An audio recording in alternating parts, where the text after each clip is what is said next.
It's just the way it is. I found a new way to live. Oh, yeah. And I never thought to live this way before. Kids get out of school, get a job, and go into debt. They get credit cards and buy stuff with them. They get car loans and buy cars with them. They get mortgages and buy houses with them. They get school loans and go to school with them.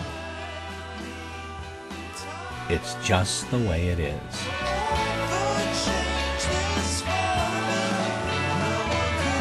It was designed this way in another age when, quite honestly, this idiot system appeared to work so wonderfully well. Which it did for many of our parents and grandparents. Back then, in another age quite different from our own, they called it the American dream. I found a new way to see. Oh, yeah. In the past, it all seemed to work so well. It worked because it was easy to look out across a lifetime at a slow, predictable future and have optimistic confidence that the payoff would be there at the end. School, career, marriage, kids, and retirement in St. Petersburg. Good, high-paying jobs for life was an expectation that had become a birthright. Everyone was doing it, and for the majority, they still do. Sadly, however, our schools, governments, and corporate capitalism had all been built on a premise that had begun to slip beneath the waves of a much different modern age. Like the giant ocean-going oil ships that fuel the voracious machine, each would take miles of open sea to make the turn away from the past and towards the present, if indeed they could even catch it if they tried. Time, once measured in a lifetime of hard work and distant reward, is now measured incrementally. Change occurs so rapidly and unpredictably that it's now irresponsible to depend on a distant future event. The job for life, the steady promotion and pay increases, the gold watch at the end, the very linchpin of the old American dream has ended. With no guarantee of consistent and dependable income, encouraging kids to take on debt now, payable from an unknown future, is mad. And yet, that is exactly what we do. And it's simple, scandalous madness.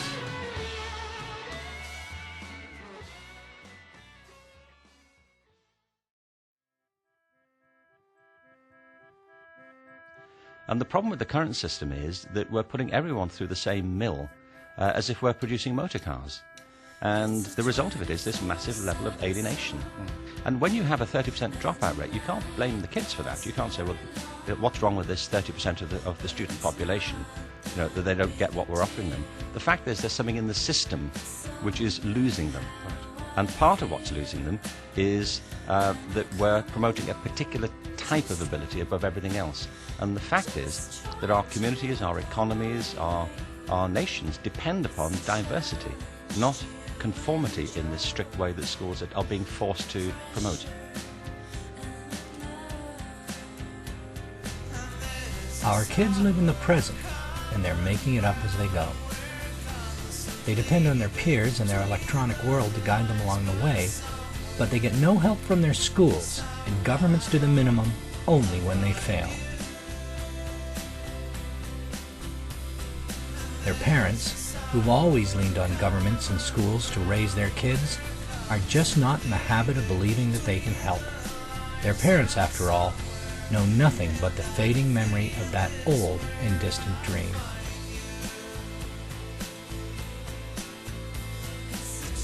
While our kids are being frog-marched through the linear production lines of school, we have to make sure that they are not, at the same time, drinking the Kool-Aid from another distant era.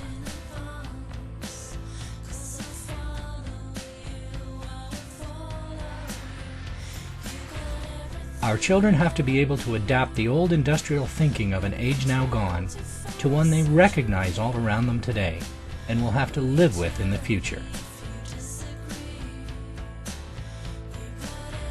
It used to be that the most important abilities in any sort of endeavor, any kind of professional endeavor, were characteristic of the left hemisphere. The abilities that mattered most, the abilities that employers wanted, the abilities that individuals were incentivized to develop, were characteristic of the left hemisphere.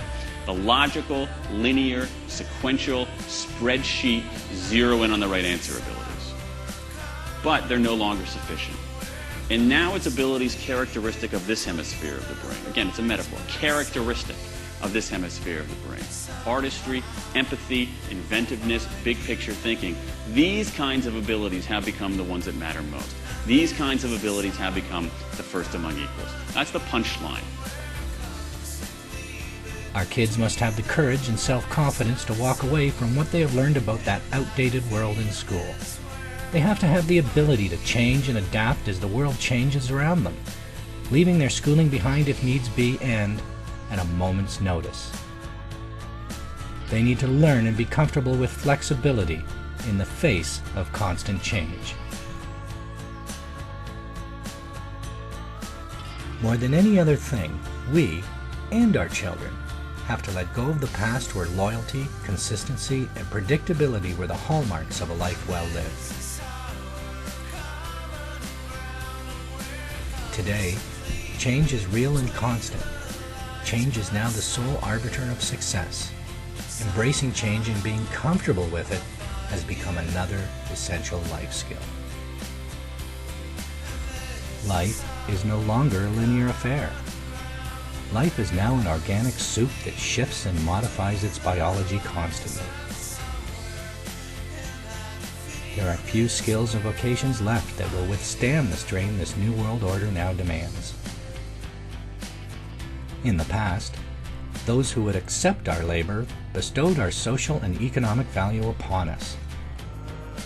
Our jobs and our incomes defined us, and our position in an unbridled consumer society. Today, we create our own value. Creativity is now the key ingredient to a life well lived.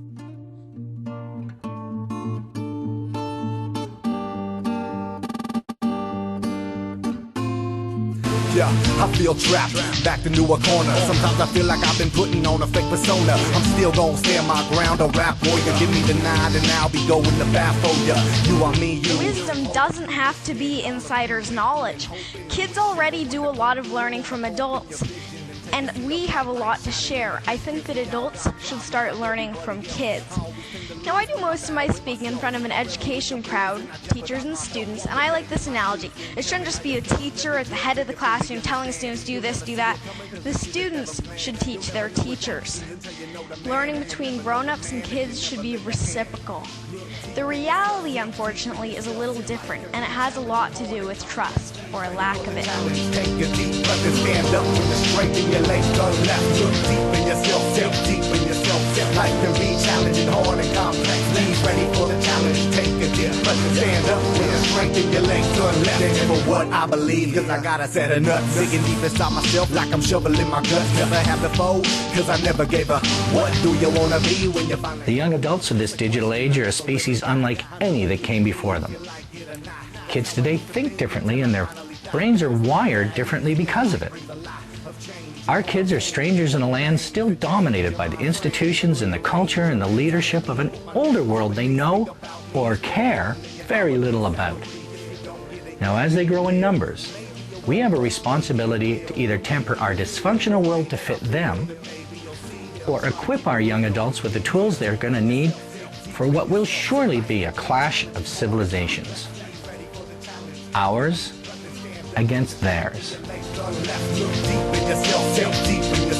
Life can be challenging, hard and complex. Leave ready for the challenge. Take a deep breath and stand up with the strength in your legs. Turn left, deep in yourself, deep in yourself. Life can be challenging, hard and complex. Leave ready for the challenge. Take a deep breath and stand up with the strength in your legs. Turn left, look deep in yourself, deep in yourself. Life can be challenging, hard and complex.